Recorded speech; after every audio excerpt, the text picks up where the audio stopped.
देखिए, सबसे पहले तो मैं दिल्ली वालों की और देशवासियों की ओर से कहना चाहूँगा, welcome back Arvind Kejriwal, we all missed you. एक लंबे संघर्ष के बाद आज दिल्ली के मुख्यमंत्री, दिल्ली के बेटे अरविंद केजरीवाल जी लौट रहे हैं। मैं दिल की गहराइयों से honourable supreme court of India का शुक्रिया अदा करता हूं, क्योंकि इस देश के न्याय के सबसे बड़े मंदिर ने आज अरविंद केजरीवाल जी को जेल की सलाखों से आज़ाद करने का फैसला सुना दिया है। अरविंद केजरीवाल सिर्फ एक नाम नहीं है, बल्कि एक ब्रांड है, एक सच्ची ईमानदार राजनीति का। और इस राजनीति और इस ब्रांड की मुझे लगता है बढ़ती लोकप्रियता के कारण ही अरविंद केजरीवाल जी को 6 महीने के लिए जेल की सलाखों के पीछे जाना पड़ा। लेकिन आज जब 6 महीने बाद अरविंद केजरीवाल जी फिर लौट रहे हैं, तो दिल्ली की हर मां ऐसे खुशी मना रही है जैसे उसका अपना बेटा कई महीनों बाद घर लौट रहा हो। दिल्ली की हर बहन ऐसे खुशी मना रही है जैसे कई महीनों बाद उसका अपना भाई घर लौट रहा हो। और आम आदमी पार्टी, मुझे लगता है कि आने वाले समय में और मजबूत होगी। इस संघर्ष से आम आदमी पार्टी को और ताकत मिलेगी।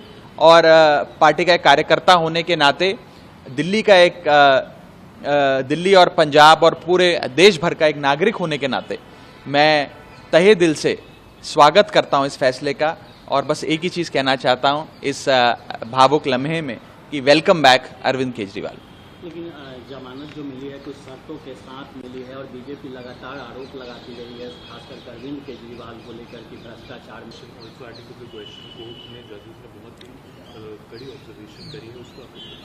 देखिए, मुझे लगता है कि सुप्रीम कोर्ट का फाइनल ऑर्डर आने के बाद, एक बार उसको पूरी तरीके से पढ़ने के बाद वकीलों के साथ बैठ के आगे की रणनीति बनाई जाएगी, पर्टिकुलरली कंडीशंस को लेकर जिसके तहत बेल दी गई है।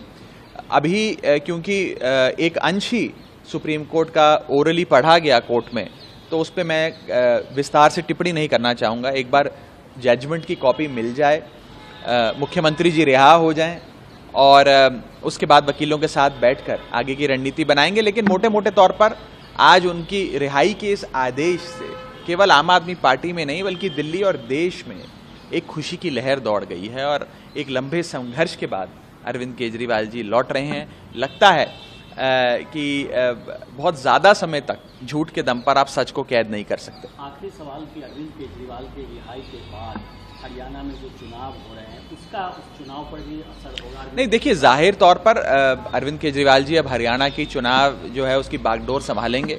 आम आदमी पार्टी हर चुनाव, दिल्ली हो, पंजाब हो, गुजरात हो, या फिर आने वाला हरियाणा का चुनाव हो, वो सब अपने नेता, अपने राष्ट्रीय संयोजक अरविंद केजरीवाल जी की अध्यक्षता में लड़ती आई है। ये मेरा विश्वास है कि आते ही वे हरियाणा चुनाव में शिरकत भी लेंगे और उसकी कमान संभालेंगे आम आदमी पार्टी की ओर से।